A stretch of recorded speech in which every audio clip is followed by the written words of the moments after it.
Assalamualaikum warahmatullahi wabarakatuh. Selamat pagi anak-anak. Semoga selalu dalam keadaan sehat. Nah, hari ini adalah hari kedua MPLS di SMP 9 Kota Sukabumi. Materi yang akan Ibu ajarkan sekarang adalah belajar efektif. Dengan saya Ibu Kori Quratul Aini. Nah, apa itu belajar efektif? Belajar efektif adalah proses belajar mengajar yang hasil guna dan proses pembelajaran itu mampu memberikan pemahaman, kecerdasan, ketekunan, kesempatan dan mutu, kualitas yang lebih baik serta dapat memberikan perubahan perilaku dan dapat diaplikasikan atau diterapkan dalam kehidupan sehari-hari sehingga hasil dari pembelajaran itu akan dapat menghasilkan sumber daya manusia yang unggul. Dan untuk mencapai belajar yang efektif tentu saja dalam proses belajarnya harus dilakukan dengan baik dan benar. Berikut adalah tips-tips belajar yang baik dan benar. Nah, yang pertama adalah belajar kelompok. Belajar kelompok dapat menjadikan pembelajaran menjadi lebih menyenangkan karena ditemani oleh teman dan berada di rumah sendiri atau di rumah teman, sehingga situasinya menjadi lebih santai. Namun, sebaiknya tetap didampingi oleh orang dewasa seperti kakak, paman, bibi, atau orang tua agar belajar tidak berubah menjadi bermain. Lalu yang kedua, belajar itu harus rajin membuat catatan intisari pelajaran. Bagian-bagian dari penting pelajaran sebaiknya dibuat catatan di kertas atau buku kecil yang dapat dibawa kemana-mana sehingga dapat dibaca dimanapun kita berada. Namun catatan tersebut jangan dijadikan media mencontek karena dapat merugikan kita sendiri loh. Yang ketiga adalah membuat perencanaan yang baik. Untuk mencapai suatu tujuan biasanya harus dibuat suatu rencana. Oleh karena itu, ada baiknya kita membuat rencana belajar dan rencana pencapaian nilai untuk mengetahui apakah kegiatan belajar yang kita lakukan telah maksimal atau perlu ditingkatkan. Selanjutnya adalah disiplin dalam belajar. Setelah membuat perencanaan, maka kita harus menepati rencana belajar atau jadwal belajar tersebut. Jangan sampai kita membuat perencanaan tapi kita tidak melaksanakannya. Poin selanjutnya adalah menjadi aktif bertanya dan ditanya. Kalau kita bertanya, maka jawaban dari guru itu akan melekat di otak kita. Atau kalau kita ditanya, maka kita akan mencari jawabannya sehingga kita ingat apa yang pernah kita jawab. Yang selanjutnya adalah belajar dengan serius dan tekun. Belajar baik di sekolah ataupun di rumah harus serius, tidak boleh main-main. Karena kalau kita belajar main-main, maka kita tidak akan paham dengan apa yang kita pelajari. Yang selanjutnya adalah hindari belajar berlebihan. Kalau kita tidak belajar setiap hari, maka ketika ulangan kita akan belajar sampai larut malam, dan itu adalah belajar yang berlebihan.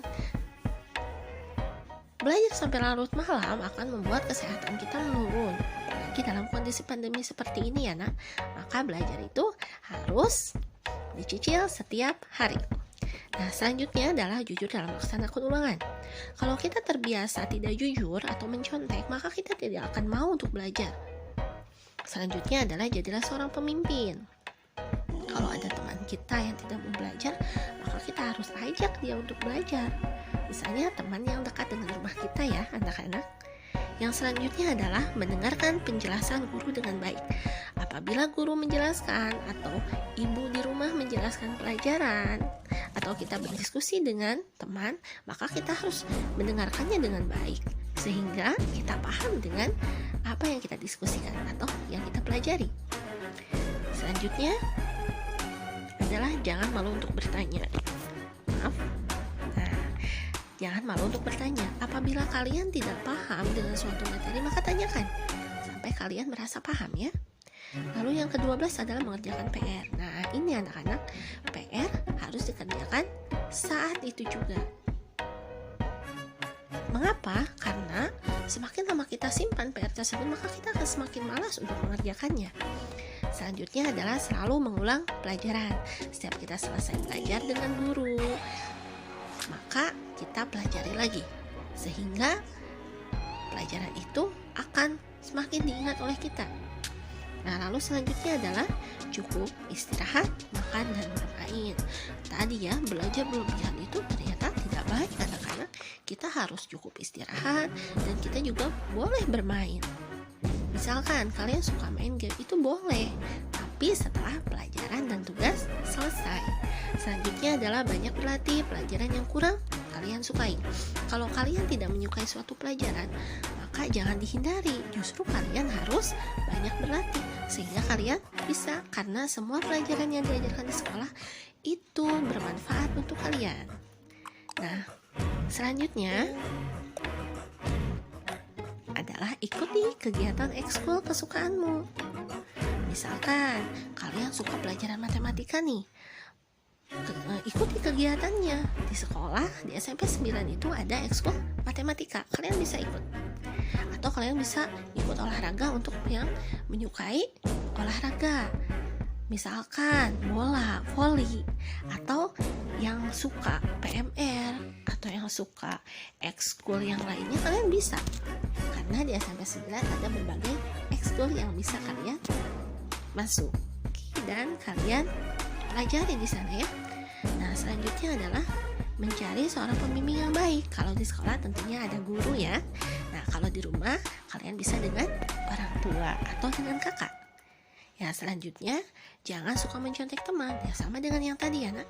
Jangan suka mencontek. Kalian harus bisa berpikir sendiri. Karena semakin otak kalian berpikir diasah itu, maka kalian akan semakin pintar. Yang selanjutnya adalah niat dengan sungguh-sungguh. Kalau belajar tidak sungguh-sungguh ataupun tidak niat, yang ada malah pikiran kita melayang kemana-mana. Entah itu makanan, games, ataupun film. Apalagi perempuan nih ya, banyak pasti yang suka film Korea.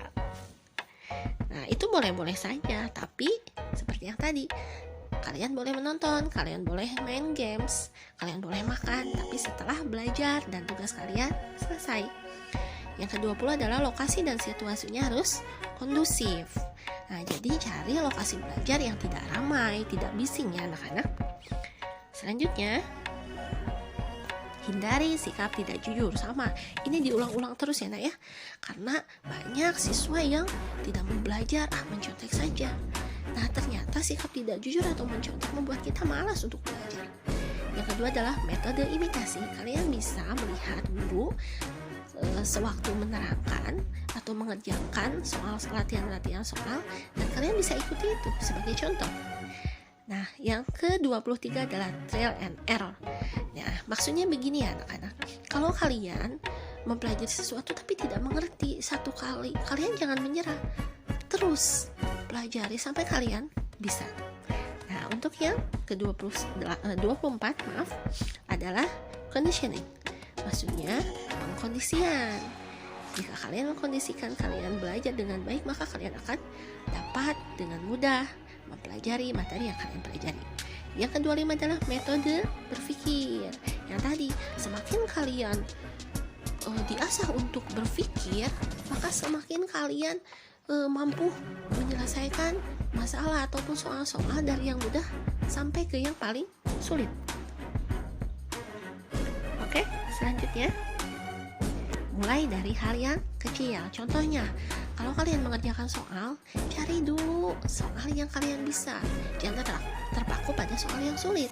Kerjakan dari yang mulai yang terkecil, yang kalian bisa, baru ke yang sulit. Nah, 27 seringlah berlatih. Nah, contohnya pelajaran matematika ya.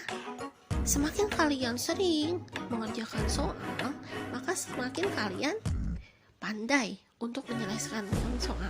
Misalkan soal ini caranya bagaimana sih? Semakin kalian banyak berlatih, maka kalian akan tahu rumus mana yang dipakai, cara mana yang dipakai. Nah, yang selanjutnya adalah fokus. Belajar itu memang harus fokus. Kalau tidak fokus, ya pikiran kalian akan kemana-mana ya.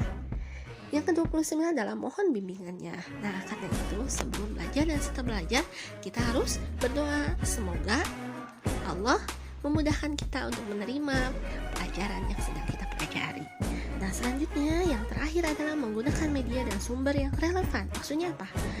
Jika kalian belajar, sumber ataupun buku yang dipakai itu harus buku yang benar-benar, maksudnya harus buku yang teruji, jangan buku yang sembarangan.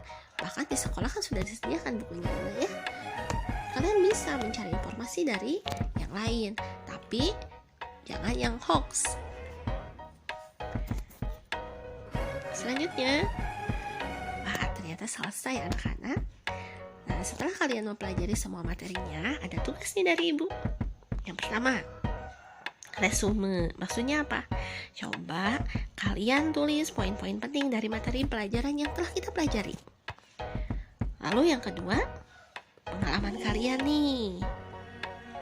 Dari 30 tips yang berikan, mana saja yang sudah kalian terapkan? Lalu apakah kalian akan menerapkan tip-tip yang belum kalian terapkan? Coba jelaskan alasannya. Nah, terima kasih anak-anak. Selamat mengerjakan tugas, selalu semangat dan jaga kesehatan. Wassalamualaikum warahmatullahi wabarakatuh.